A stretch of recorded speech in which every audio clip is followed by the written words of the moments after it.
Well, sir.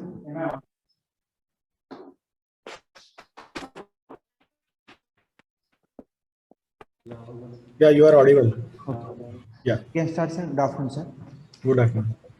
On behalf of Acharya Deshbhushan Ayurvedic Medical College, I would like to extend a warm welcome to our Honorable Sri Shantinath Kante, Chairman of Natte Education Society, Acharya Deshbhushan Ayurvedic Medical College, Bedkya. I extend a cordially welcome to our Vice Chairman, Honorable Sri Advocate P.R. Krishnan. I extend a hearty welcome to our Secretary, Honorable Sri Suhas Patil sir. I extend a massive welcome to our coordinator, Honorable J. Patil sir. I feel very grateful to welcome today's speaker, renowned Dr. Deepak Shikre sir, MD, Obstetric and Gynac, and DNB, specialty in infertility and gynecologist, and Life Care Hospital, practicing in Life Care Hospital, Sangli. I also welcome our beloved principal, Dr. Nilesh Chowgule sir, and HOD of the Shalakya department, and Vice Principal, Dr. Dheeraj Patil sir, HOD of Kaya Chikitsa department. Lastly, I also welcome to our dear teachers and students.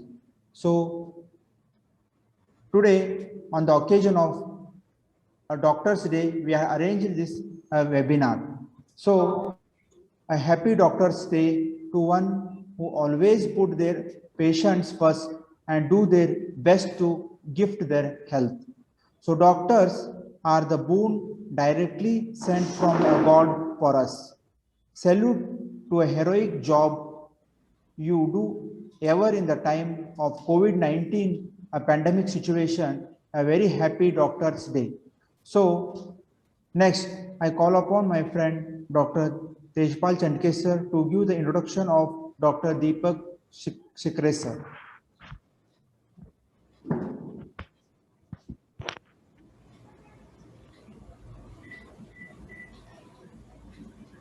Very good afternoon, all of you. Very good afternoon, Shikre sir. Good afternoon. On the occasion of National Doctor Day is observed on July 1st in India, in memory of birth and death anniversary of respected physician and the second Chief Minister of West Bengal, Dr. Bidan Chandra Roy. The Roy was born on July 1st, 1882 and also died on the same date in 1962. This day is celebrated to acknowledge the role of doctors in the progress of the nation. The presence of the doctor is the beginning of the cure. A special day is hence observed every year on July 1st as a Doctor's Day. The National Doctor's Day is being celebrated for years by government and non-government healthcare organizations in order to get familiar with the doctor's contribution. Every year, consultation workshop, pre-medical checkup camps, general screening test camps are organized across the country. Activities are also organized at the school and college level so as to encourage young students to take up the medical profession. But this year, due to pandemic COVID-19, we are unable to conduct all.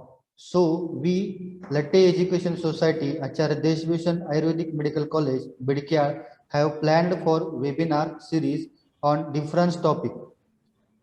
Mainly, among that, today we are pleased to have an eminent speaker, Dr. Deepak Shikre, who is infertility specialist and gynecologist at Life Care Hospital, Sangli. I will give brief introduction of Dr. Deepak Shikre sir.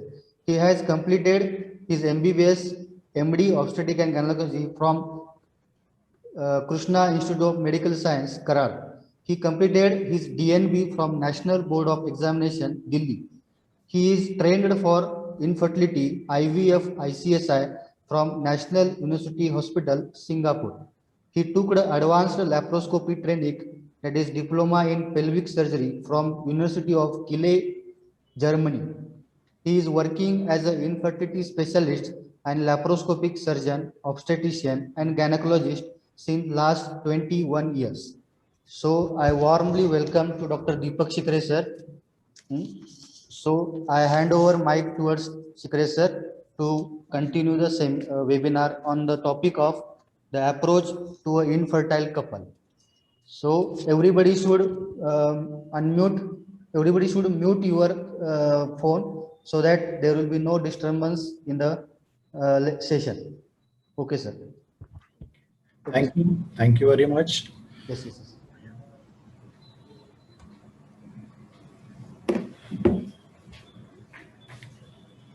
Screen share केला नाही तुम्ही कुठं?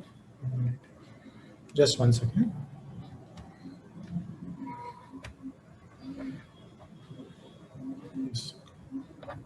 Select करा. Whether the screen is visible?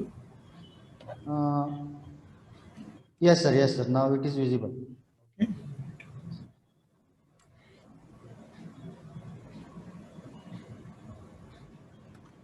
So,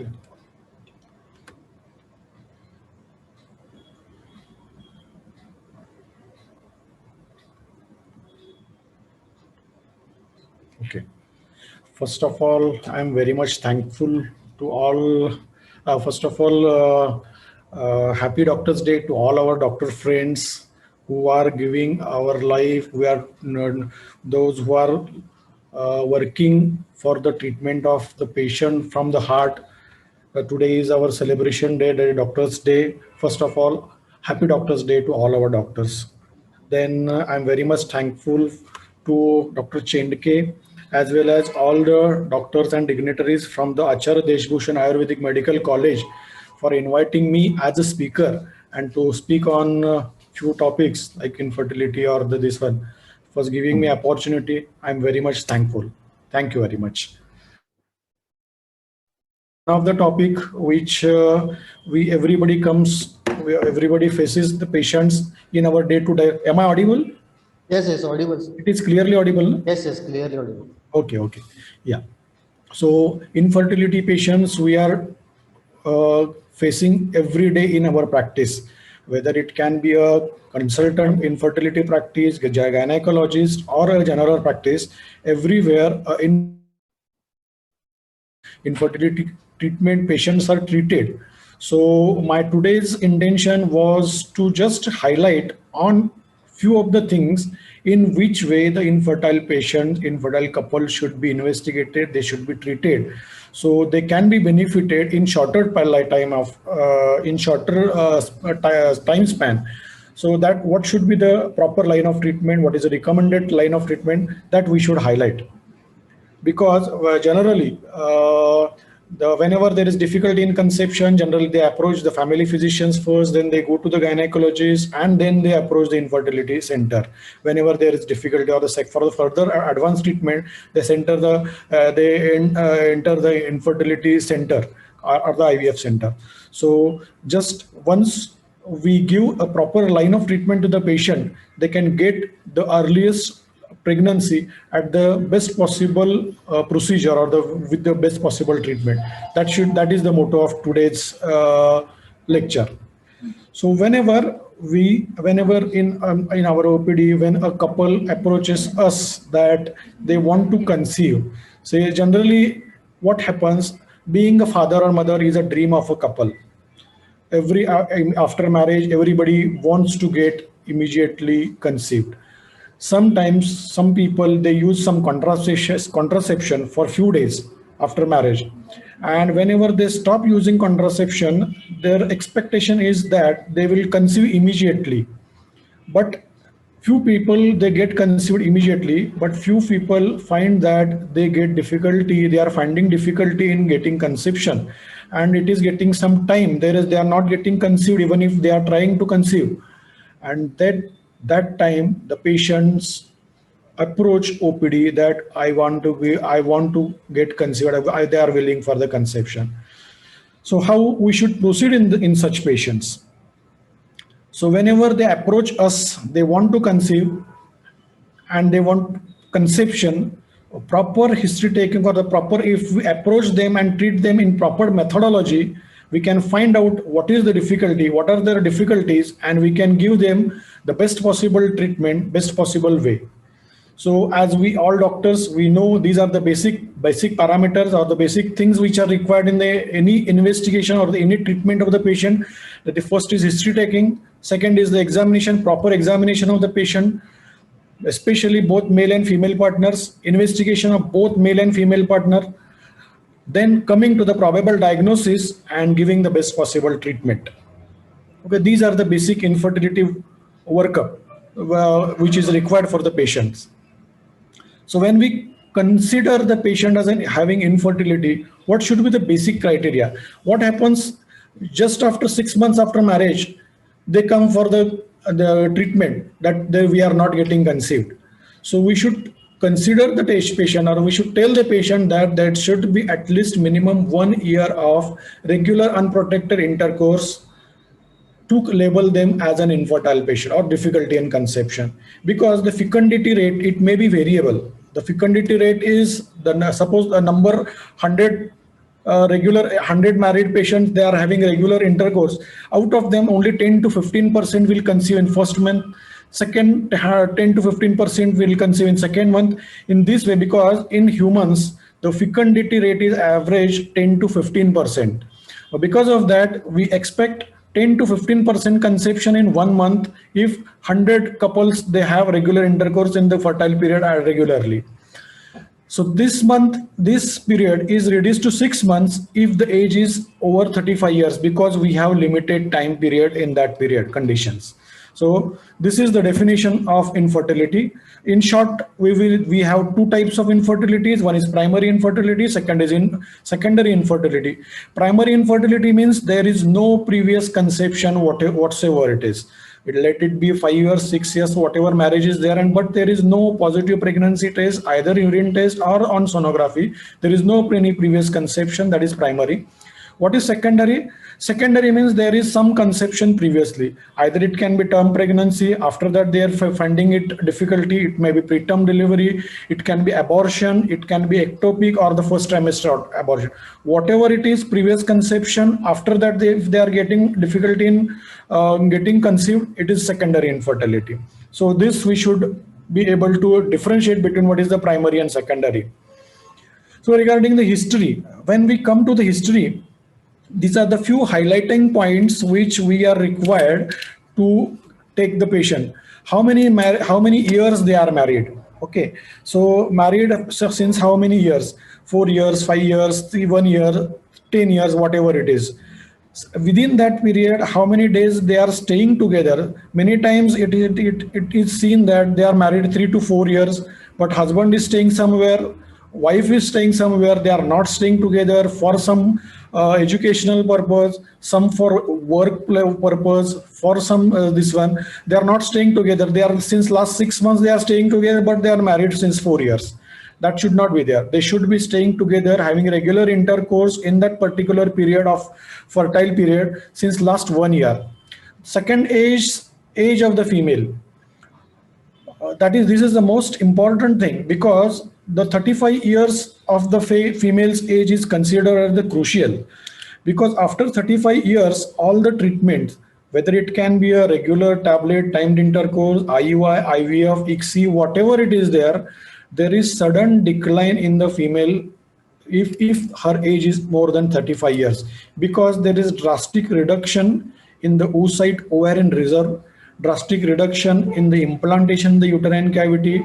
So because of that, all the treatment, all the results, they reduce after female's age of 35 years. So whatever treatment, what we want to give to the patient, we should counsel her that they should conceive before 35 years. It is many of the times it is seen that people try to keep on going one clinic to other clinic, taking some amount of treatment, some amount of follicular monitoring, and they come for the IVF for the advanced treatment at the age of 40 years, when the chances of conception are very less in that age. Age of the male. Age of the male is also important, because as the age advances, the number of the semen parameters reduce. The count reduces, the motility reduces, the abnormality of the abnormal sperm count increases, and the percentage of abnormal sperm increases. Along with that, sometimes the husband male he develops diabetic. Because of that, because of the diabetes, because of the diabetic drugs, there may be erectile dysfunction, abnormality in the sperms is increased. Because of that, age of the male is also important. Regarding menstrual history, whether the menses are monthly, they are regular, how many days the flow is there, whether there is any dysmenorrhea, if their cycle is regular, 4 to 5 days plus minus excessive here and there, it is normal. It should not be 28 days or 30 days cycle, plus or minus 5 days, it is normal. If there is severe dysmenorrhea at the time of menses, that gives some suggestion regarding endometriosis may be there. But for endometriosis, the diagnostic laparoscopy is required. But suppose every time if the patient is having dysmenorrhea, we should keep in the mind that she may be having endometriosis underlying. Sometimes the patient may be having very irregular menses,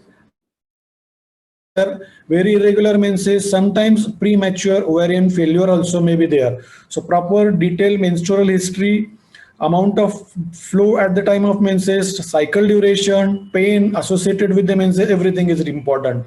Previous conceptions, as we discussed, whether it was any previous pregnancy, abortions, coital history of the patients, because many times, as we discussed, husband and wife, they are staying away. They are staying different at different places, coming together once in a month, and feeling that that may be one of the reason for not getting conceived. So proper coital history is important from the patient. Any medical history, whether the husband or wife is having any medicines previously, whether they are having any medicines for diabetes, medicines for hypertension, any antidepressant.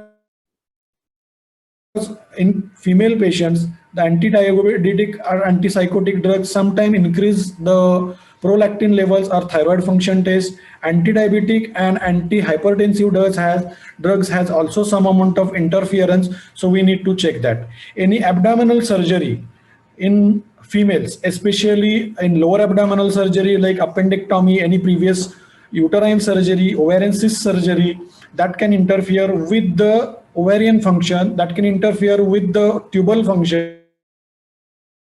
Detail in history. Any history of male patient, scrotal history, scrotal swelling, scrotal surgery, any surgery regarding the penis in the scrotal region, whether it has done, and details of the previous treatment, whether they have, what kind of treatment they have undergone, like medical line of treatment, any surgical line of treatment, previous IU. Because that should not happen, that if they have come to you and approached you, you should not start the treatment from the basics. Whatever treatment they have taken previously, if they have conceived with that, otherwise we should go for the further treatment.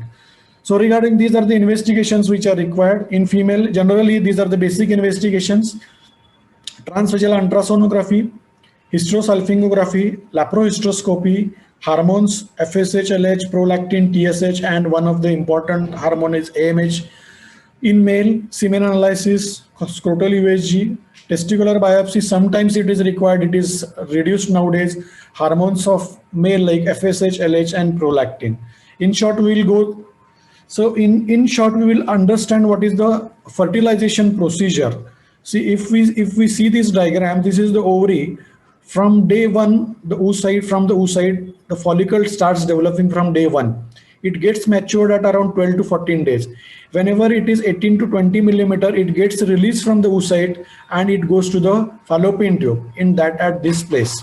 So generally after intercourse, the sperms are deposited in the vagina. Highly motile sperm, they enter the uterus tubes at this part of the uterus, this part of the tube.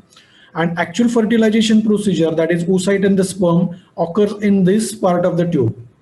Generally, after intercourse, only 10 to 15% of the highly motile sperm enter the tubal area. Rest all, they get immotile or they get dead. So fertilization procedure occurs here in the tube. After fertilization, in next 24 to 48 hours, slowly this oocyte moves from the fallopian tube, enters the uterine cavity and gets implanted in the uterine cavity. Whenever it gets implanted, that time the HCG is released, HCG starts developing in the implanted site and from the corpus luteum, and we start getting human coronary HCG results. So this is a natural process, just to understand why we need to understand. Okay.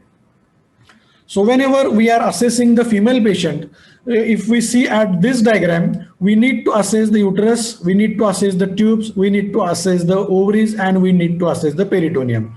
So in uterus, we have to assess what is the size of the uterus, shape of the uterus, whether there are any septum, how is the uterine cavity, whether it is properly triangular cavity is there, are there any uterine septum, polyps, fibroids within the uterine cavity. Regarding tubes, we have to see whether the tubes are normal or they are blocked, whether there is any hydrosulfings in the tubes. Regarding the ovaries, whether they are normal, whether they are having normal antral follicle count on the ultrasonography, or there are excessive premature follicles are there suggestive of PCOD, or if the antral follicle counts are less, there can be premature ovarian failure. So these things we have to assess in the females. So this is transvaginal basic ultrasonography, or the sonography is the basic investigation of all the patients. That is, transvaginal sonography is required on day one of the investigation. When a patient approaches us, we have to see the size, shape, endometrial thickness, echo texture, whether there are any fibroids, ovarian size, shape. See, this is ovary. This is slightly a polycystic ovary. See, transvaginal ovary we have to see, and we have to check this count. These are called antral follicles. 1, 2, 3, 4, 5, 6, 7, 8, 9, 10, 11, 12. We have to count on both the sides. 5 to 15 is the normal count, antral follicle count. That is called antral follicle. If it is less than 5, this is low antral follicle count. So ovarian reserve is less. If it calculated on both sides, and if it is more than 15, it is high antral follicle count. It is suggestive of polycystic ovarian disease. Of the patient. This is 3-layer endometrium. Okay, 3-layer endometrium. This should be minimum 7 mm to get the conceived. Regarding tubes you cannot be seen on ultrasonography. If we want to see the tubes, we have to do either HSG or the laparoscopy. This is normal uterine cavity. We have to see whether the triangular shape uterine cavity is there. We have to see the tubes are there. These are the normal tubes. They are normal coarse caliber. They are not dilated. That means there is no hydrosulfing, and there is spillage on this side. This is spillage on the rest. So hysterosalpingography is one of the important things. Especially it is done from day 6 to 7. It is an invasive test. Slightly painful, but it is one of the comparatively. Otherwise, we have to go for the laparoscopy to assess the tubes. Regarding the laparoscopy, this is the gold standard treatment, but it is surgical intervention. So we have to keep it as a last resort if associated PCOD is there, associated tubal block is there, or if the patient is taking 3 to 4 years of treatment and not conceiving. If we want to go for further treatment, laparoscopy is must. But in this, we get all the information from uterus, tubes, ovaries, adhesions, and the most important gold standard is endometriosis. Endometriosis, the only diagnosis is by laparoscopy. Associated cysts are there, we can go for cyst excision. Associated myomectomy is there, myoma is there, we can go for myomectomy, PCOD drilling. So that is the laparoscopy. Regarding the hysteroscopy, again we have to put the scope inside the uterine cavity and see whether the uterine cavity is normal. See, this is normal uterine cavity. These are the 2 ostia seen from the. If we keep the hysteroscope at the internal os, the cavity should be seen properly, and both the ostia should be seen normally, and the triangular uterine cavity should be seen. See, this is the polyp. This can be one of the leading cause for the. If it is there, we can do hysteroscopic resection. This is the Asherman syndrome, where the adhesions in the uterine cavity, we can do resection in the hysteroscopy. So hysteroscopy and laparoscopy, generally these are considered as a fertility enhancing laparohysteroscopy, and that increase the fertilization after the procedures, whatever is there. Regarding hormones, there are 4 hormones which are required: FSH, LH, prolactin, thyroid function, and AMH. All the oocyte development, endometrium development, implantation, and the that the implantation and carrying the pregnancy. This all is the interplay of these hormones. So we have to assess FSH, LH, prolactin, thyroid function, and as we discussed AMH. 5 to 15 AMH is the normal AMH. If the AMH is less than 5, there is reduction in the ovarian reserve. The chances of conception reduce. Wherein if it is more than 15, it goes in PCOD. So AMH is also. Regarding male, semen analysis is important. Regarding semen analysis, count, motility, and viability, all parameters are important. If the count is less, it is called oligo, azo, astheno. The scrotal USG and FSH and LH in male is also important. Regarding spermatogenesis, see, many times it happens that a patient comes with report of oligospermia to us, and directly we start some treatment to improve the sperm parameters. So whenever a patient approaches us with the report of oligospermia, we should tell him that to get the semen analysis, repeat after 15 days with 3 to 5 days abstinence. If abstinence is less, suppose 1 day's abstinence is there, you can get a reduced motility. If the abstinence is more than 5 days, you can get more of the dead sperm. So approximately tell the patient to repeat second semen analysis after 15 days. Even if that semen analysis is showing oligospermia, then treat the patient. So important thing, and whenever treatment is required, approximately 3 months treatment is required, because sperm development process is approximately 74 to 90 days procedure. So whenever we are treating the patient to improve the semen parameters, we have to treat minimum 3 months, not less than that. We cannot treat the patient for 15 days and again check the semen parameters. Okay. Sperm maturation occurs in epididymis. Sperm survives for 2 to 3 days in reproductive tract, and fertilization capacity of the sperm, it ranges from 12 to 24 hours. This is regarding the important spermatogenesis. Regarding semen analysis, we saw most important thing. This is the only analysis, the most important thing in male, as we do many things, ultrasonography, laparoscopy, everything. But in males, semen analysis is the most important single analysis to be done at first visit itself. All the parameters we should see. Most important thing, the container in which semen analysis is done, it should be sterile, non-toxic, disposable, 3 to 5 days abstinence, and then we should do the semen analysis. When we see the report, there are variable reports. See, count is approximately 50 million. Motility is 30-40%, and diagnosis given down is oligospermia, oligoasthenospermia. So recently, that was the previous these parameters, but recently WHO has given these parameters which are carried worldwide. So approximately 1.5 ml is considered, pond volume is considered normal. Sperm concentration of approximately 15 million is considered normal. Sperm motility of approximately 30 to 32% is considered normal, and vitality of approximately 50% is considered normal. So this should be discussed with the pathologist in our area, and which should be according to WHO standard. We should try to standardize our results. So regarding these are the many of the parameter or the diagnosis which we come across. Oligospermia is reduced count. Asthenospermia is reduced sperm motility. Teratospermia is increased abnormal sperms. Oligoasthenospermia is all the parameters are subnormal. Azoospermia is no sperm. Aspermia is no ejaculate in this one.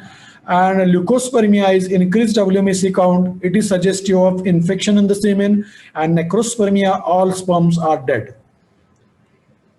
So why there is reduced parameter? These are the main common causes of reduced oligospermia, asthenospermia. There is testicular infection like mumps, excessive heat at the testicles, sometimes varicocele, hydrocele at the testicles, excessive tight clothing, radiation exposure for the longer period, undescended testes, some medicines or drugs chronically exposed like anti-cancer drugs, then antibiotic steroids for anabolic steroid taken longer period, excessive smoking, excessive tobacco, And chronic diabetes. Chronic diabetes itself, as well as the anti-diabetic drug itself, they can cause reduction in the sperms count on motility itself. Suppose if the patient is having oligospermia, severe oligospermia is there, azoospermia is there. First thing, we should like locally examine the patient whether there is any excessive varicocele or hydrocele is there. If whether we have to locally examine the patient to see whether how much is the testicular volume, whether it is a normal size shape, hydrocele, varicocele is there or not. If we suspect anything, we should go for the scrotal USG. And in scrotal USG, if there is hydrocele, varicocele is there, excessive testicular blood flow is there, correction has to be done. Whether then we should also rule out the epididymal cysts. So whenever there is oligospermia, severe oligospermia, azoospermia is there, previously testicular biopsy was done to know whether the functional testis is there or not. But right now, we can assist functional testis from FSH and LH levels. From FSH is responsible for sperm development, LH is responsible for sperm maturation. Both the hormones are developed in the testis, and these two can give us, if FSH levels and LH levels are increased and if the testicular volume is small, the patient may have primary testicular failure. That can be one of the diagnosis. So local examination as well as the scrotal USG as well as the hormonal parameters, we can come to some diagnosis whether the treatment, giving medical line of treatment. Suppose the testicles are very small, FSH LH levels are very high, there is no point in giving the patient medical line of treatment to improve the sperm parameters. So whenever all the investigations are done, and we have to collectively decide what patient requires. Initially, if the parameters are normal, we can tell the patient to have some stimulation, follicular monitoring, and timed intercourse at that particular period. If the follicles are developed, that can be done for 3 to 4 months. If they are not responding and that not conceiving with the treatment, that is stimulation, follicular monitoring, and timed intercourse, in that treatment, they required further assisted reproductive techniques treatment. And what are the additional assisted reproductive techniques that are required? That is IUI, intrauterine insemination, donor intrauterine insemination, in vitro fertilization, intracytoplasmic sperm injection, vitrification, oocyte donation, and embryo donation. These are some of the treatments that are required. What is intrauterine insemination? It is intrauterine instillation of processed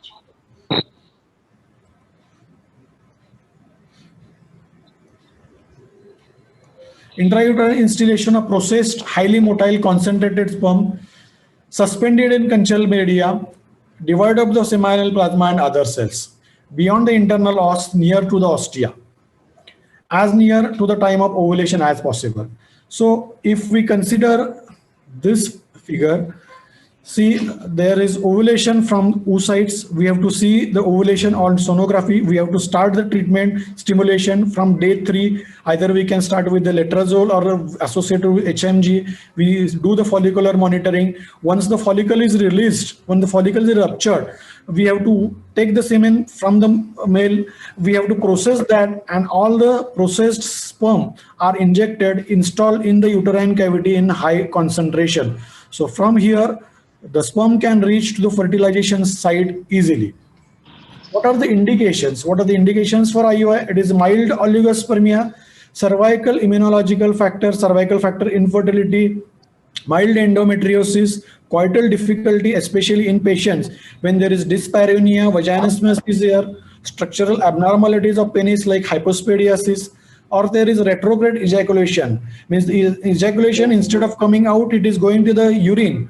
So we can give alkalinizing agents to the patient, tell them to ejaculate, collect the urine and process and do the IUI in this condition. And if there is azoospermia, we have to go for the donor IUI. What are the minimum requirements for IUI? These are the few of the minimum requirements of IUI. At least one fallopian tube should be patent. There should be no active infection at the time of IUI. If it is there, that should be treated before IUI. and the post-wash sperm count has to be more than 20 million. There should be proper follicle development, and then only we can go for the IUI. The generally sperm wash technique used are swim up technique, swim down technique, density gradient.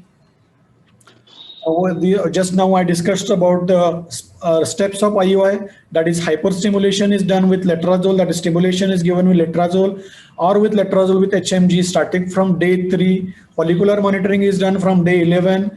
Whenever the follicle size become 20 millimeter, endometrial thickness is around 7 millimeter, injection HCG is given, 5000 international unit, and after 36 to 48 hours, confirmation is done, that is follicle is released and IUI is done.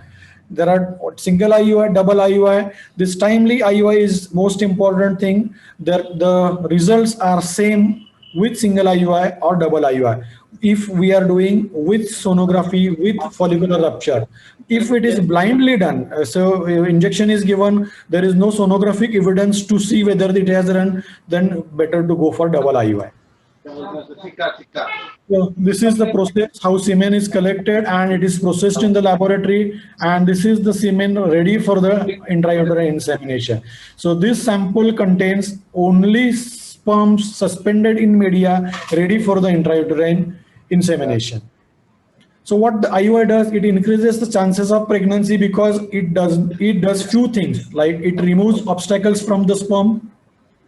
It removes obstacles of sperm entering the uterus, increases the cervical immunological factors are removed, anti-sperm antibodies are removed. We place the sperm closer to the egg, and more sperms are available for the fertilization at the egg. So it should increase the fertilization. Especially two things regarding donor IUI. Just regarding few things regarding donor IUI, when the primary this donor IUI is required. Suppose the patient is having primary testicular failure, azoospermia is there, count is normal, azoospermia is there, no sperm in TESA, severe oligospermia. There is no point in giving them other thing. We have to go for donor IUI. Suppose the count sometimes is very less, 1 or 2 million, and the patient is not affording to go for the ICSI. Then also we can give them one possibility of donor IUI. Regarding donor IUI, 2-3 things we have to do. We have to tell them that we have to tell the patient completely what is the procedure. We are going to use the donor sperm. The sperms are from outside, and we have to take the complete written consent from both husband and wife. Okay, and we have to completely explain the procedure. Okay. Sometimes some of the relatives come and tell us that with husband's absence, or the way they do without knowing the husband, without knowing the wife, it should not be done. Generally, the donor samples, they come from Pune, Mumbai. Generally, they are VDRL, HIV, HBS antigen tested samples are there. We generally try to match how average height, average build, average skin color, eye color, and we try to match the blood group of the patient. Regarding in vitro fertilization, that is the fertilization of sperm and eggs outside the human body in the laboratory, and because of that it is called in vitro. That means outside, the fertilization outside the human body. Okay, fertilization is done outside, and fertilized eggs or the embryos, they are transferred in the uterine cavity on day 3 or day 5. Okay, when it is not possible to reach the sperm, or the fertilization is not possible in the sperm and in the body, we have to do it outside. What are the indications of IVF? Originally, IVF was evolved for the treatment of irreversible tubal damage, but slowly the indications of in vitro fertilization have increased. Recurrent IUI failure, unexplained infertility, means all the investigations are done, all the parameters are not normal, but the patient is not conceiving. IUI are done, repeated IUI are done 3 to 4 times, IUI failures are there. Severe endometriosis is there. In severe endometriosis, what happens? We do HSG, tubes are patent, but the tubal function is altered because of the severe endometriosis. The tubes are damaged. Even if the hydrosulfings is there, tubes are patterned. In that condition also, the tubes is not functioning. In that condition, better to go, even if the tubes are patterned, better to go for IVF. Immunological causes, especially as we discussed in severe endometriosis. Male factor, severe oligospermia, ICSI, premature ovarian failure. We have to go for the donor oocyte. Suppose the premature ovarian failure is there, we have to take the donor oocytes and do IVF routine, or ovulatory problems are there. Patient is not responding to regular stimuli, so we have to do the hyperstimulation, take out all the oocytes, do the IVF and transfer it in next cycle. These are like PCOS. These are few of the indications of IVF. Steps in IVF: proper selection of the patient. After selection, proper hyperstimulation of the patient, oocyte retrieval, fertilization in the laboratory, and embryo transfer and post-transfer hormonal support. These are the steps in IVF. GnRH agonist cycle is there, antagonist cycle is there. Generally, HMG and FSH is used for the down regulation. Our aim is to develop approximately 10 to 12 follicles. They should be of equal size, growing simultaneously, good quality. Follicular monitoring is generally injections are started from day two of the cycle, day 2 of the menses, either FSH or HMG. Follicular monitoring, generally it is done by transvaginal sonography from day 6, 8, 10. And E2 levels are also monitored to see how many follicles are developed.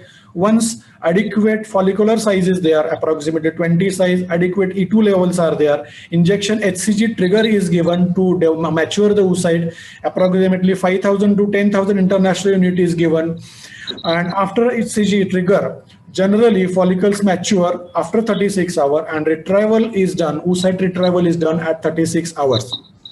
This oocyte retrieval is done under anesthesia. USG guided aspiration is done under anesthesia. See, these are the multiple follicles developed in the oocytes, and this is the needle where we are aspirating. So this is a transvaginal probe, and this is the oocyte picking needle. This needle is applied on the probe on the guide, and all the oocytes are aspirated under USG guidance. See, this is the diagrammatic. See, this is the probe, this is the needle, and we are pricking the needle from the, we are aspirating this egg from the developed follicle diagrammatically. So these are the oocytes, actually how they look under microscope aspiration after. See, this is the mature oocyte, this is the mature oocyte, this is mature. 1, 2, 3, 4, 5, 6 oocytes. These are the seen in the Petri dish after oocyte aspiration. These oocytes are then further incubated in the incubator and further taken for the either for the IVF or for the ICSI. If there we go for the IVF, we calculate approximately sperm count, how much is the sperm count, how much is the motility, how much sperms are required for the maturation of these 5 sperm, and we install sperm in this Petri dish that is called IVF. And if we want to go for ICSI, we have to remove all this cumulus from this oocyte. We have to take out all this cumulus from the oocytes and go for the ICSI. So after oocyte, we decide after oocyte aspiration, we have to decide whether we want to go for the IVF or ICSI. These are the prepared Siemens samples which is used for the ICSI or this one. And after fertilization, we have to assess the fertilization at 18 hours, 24 hours, 48 hours. At 24 hours, this is called 2p and 2pb stage. This is the fertilization. These are the 2 pronuclei, these are the 2 polar bodies. This is suggestive of fertilization. This is after 24 hours. Okay, when we assess at 24 hours and when we see this, we are convinced that this is a normal embryo and it is fertilized. And after when generally embryo transfer, generally we incubate for 24 hours, 48 hours, and we assess how is the growth. We have to see how they are dividing, how is the growth, whether there is any fragmentation, and generally the good embryos are transferred on day 3 or day 5. Generally transfer is done USG guided. Anesthesia is not required. Generally, 2 or 3 best quality embryos are transferred in the uterine cavity just below the fundus, and the patient is kept for immobile for 1 hour. See, this is the USG guided. This is the uterus. This is the embryo transfer catheter, and these are the 2 embryos which are transferred in the uterine cavity. This is how embryo transfer is done. After transfer, luteal support is given, generally with the progesterone, transvaginal 400 to 800 milligram. Sometimes injection progesterone 25 milligram is given, HCG 2000 twice a week, and generally beta HCG levels are done approximately 14 to 16 hours after embryo transfer. Regarding ICSI, as we discussed, see, because generally IVF has some limitations because we are just installing the prepared semen sample. But if the count is very less, the conception, the fertilization, it was seen that there is no fertilization even if directly installing the oocyte with the semen samples. So the study was started, what further can be done, whether we can mechanically fertilize the oocyte even if the count is less. In TESA, generally we get few 5-10 semen sperms only we get in TESA. So whether we can take one sperm and inject in the uterine cavity in the oocyte, that study was carrying out, and this is how ICSI was evolved. In ICSI, what we do, what are the indications? Severe male factor, severe oligospermia, azoospermia, TESA is done, anti-sperm antibodies are there. Because of that, what happens? The oocyte is there, oocyte good quality, oocyte is there, count is good, 40-50 million count is there. We have kept it for the IVF, but there is no fertilization because there is anti-sperm antibodies are there. Oocyte is now not having proper receptors to attach the sperm, or the sperm is having enzymatic abnormality at acromion process. So sperm is not able to fertilize the sperm even if the count is good. And because of in such conditions, ICSI is the gold standard.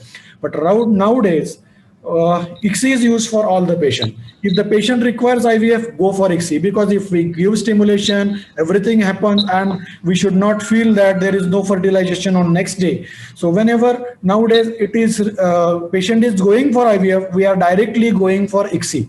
So to bypass the non-fertilization because of receptor abnormalities in the oocyte or the acromion process abnormalities in the oocyte, in the sperm. So whenever we are taking the patient for IVF, we are directly taking for patient for ICSI.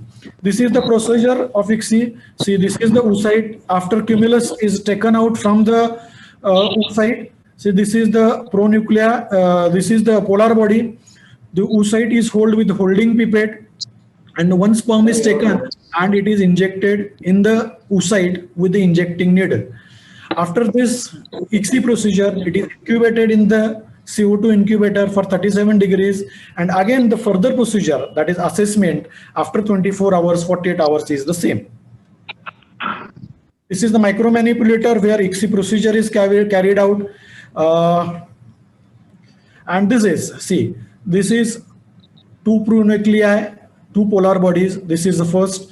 On day 1, this is the 2-cell stage. On day 2, this is 4-cell stage. This is 8-cell stage on day 3. This is morula stage, and this blastocyst stage. Generally, the embryo transfer is done on day 3 stage or at the blastocyst stage, day 5, day 3 or day 5. But we have to assess whether the embryo is growing normally or not. Every day we have to check for that. This is blastocyst. Whatever, this is blastocyst day 5, it is on the day 5. The blastocyst culture, it requires more excessive, but what happens when we keep 3 embryos for the further development, there is some amount of arrest. When we keep 2 or 1 develops blastocyst, rest goes into arrest. So sometimes it is better if we get less amount of oocytes or the embryos, we generally go for the day 3 transfer. If excessive embryos are received, then we can go for the blastocyst transfer. The results with blastocyst transfer are comparatively better.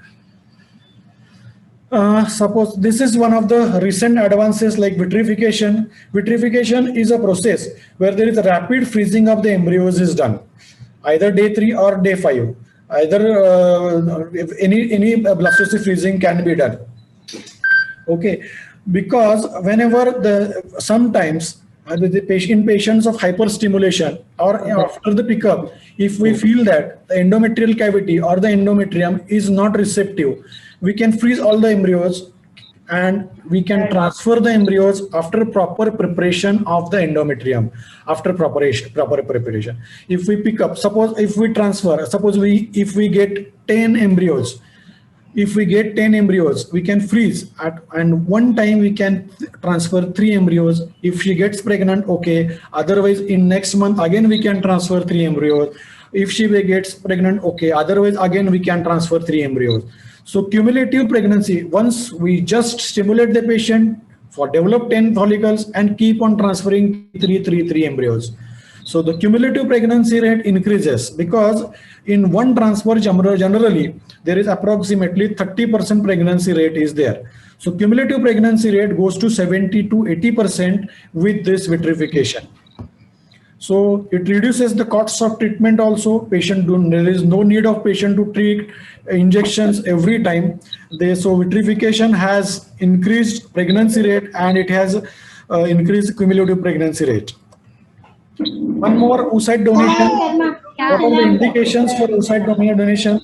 If there is premature ovarian failure is there, means patient is not developing oocyte. Poor ovarian reserve is there.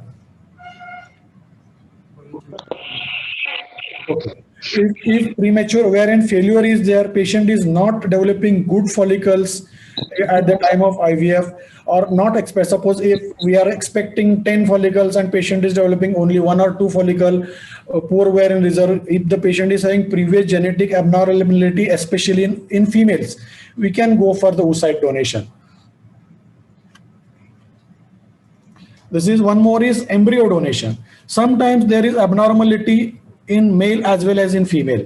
Recurrent IVF failure is there. There are 3-4 cycles are there, but they are not getting conceived.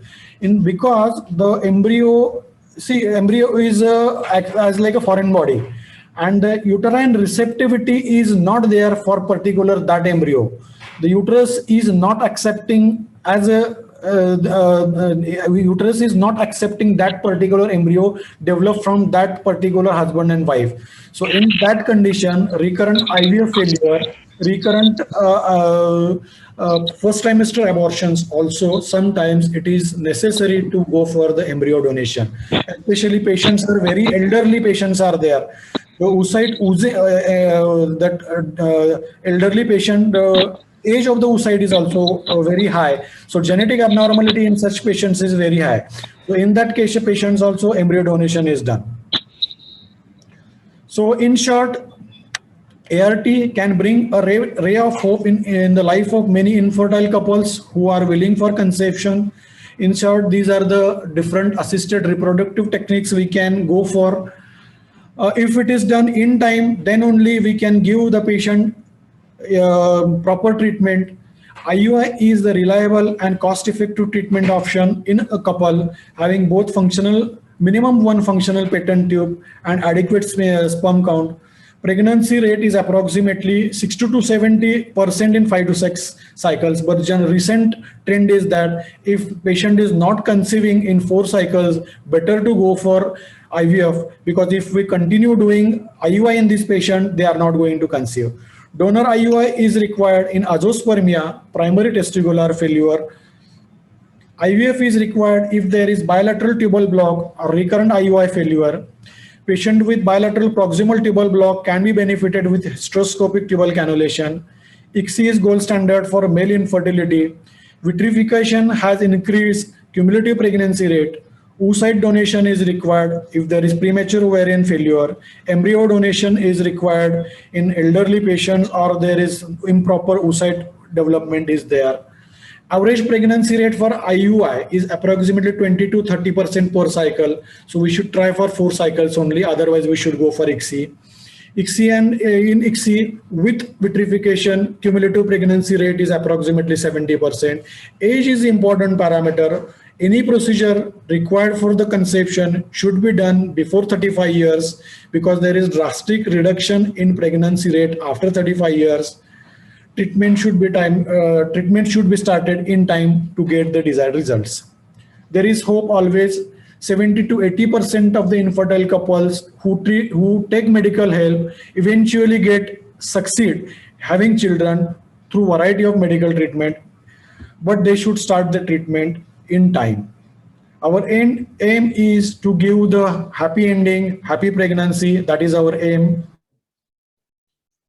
This is our IVF, modular IVF lab. This is the working station where working is done. This is the stereosome microscope where the oocytes are picked up. This is the micromanipulator where ICSI is performed. And this is the incubator heart. These are the two incubators which are the heart of our laboratory, where actually the incubation is done, or the growth of the living organisms or the living embryos stay inside this incubator, where we can grow them in 3 days, 5 days. This is the micromanipulator, and this is our hospital. Thank you very much for kind and patient listening. Thank you very much. Okay. Once again, thank you very much for giving me the opportunity to speak on the topic. Yes, sir. Yes, sir. Very informative lecture regarding infertile couple.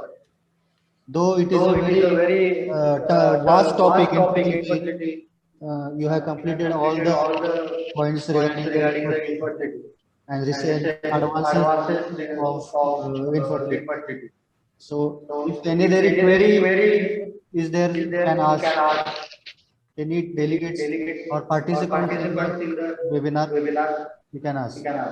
In chat box, there is one query is there. That is, sir, how to analyze a semen is done in Klinefelter syndrome? See, for analysis, it is the same parameters. For Klinefelter syndrome, we have to go for the chromosomal analysis. We have to sell the buccal mucosa for the chromosomal analysis if we want to diagnose Klinefelter syndrome. Otherwise, semen analysis is the same. Parameters are the same if whatever it is there. Okay, sir. Okay, sir. Thank you, sir. Yeah. I will see any queries there or not.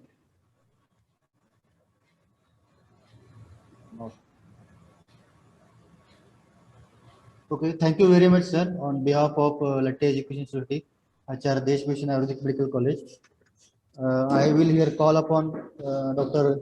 Amol Dhulgude for conclude the vote of thanks. Good afternoon, all of you. On the behalf of Latte Education Society, Acharya Deshbhushan Ayurvedic Medical College, Hospital, and PG Research Center, Bedkya, Shemnewadi. I am feeling honored to express vote of thanks for successful organization of this webinar on the occasion of National Doctors Day. I heartily express my gratitude towards patrons, Honorable Chairman Sir, Latte Education Society, Sri Shantinath Kanti Sir, Honorable Vice Chairman, Sri Advocate P.R. Patil Sir, Honorable Secretary, Sri Suhas Patil Sir, Honorable Coordinator, Sri J. Patil Sir, for their valuable guidance and blessing to arrange this webinar. I am thankful to speaker, Dr. Deepak Shikre Sir, infertility specialist and gynecologist, Life Care Hospital, Sangli, who expressed his view on the topic approach to infertile couple. I am also thankful to the principal, Dr. Nilesh Chowgule Sir, Vice Principal, Dr. Dheeraj Patil Sir, for their support and motivation to arrange such an informative educational webinar. I am extending my sincere thanks towards all teaching staff and non-teaching faculty and technical staff of this college for the active involvement, arrangement, and success of the program. Once again, thanks to all. Best wishes for the Doctor's Day. Okay, sir. We will conclude the session. Okay, thank you very much. Thank you, sir. Thank you.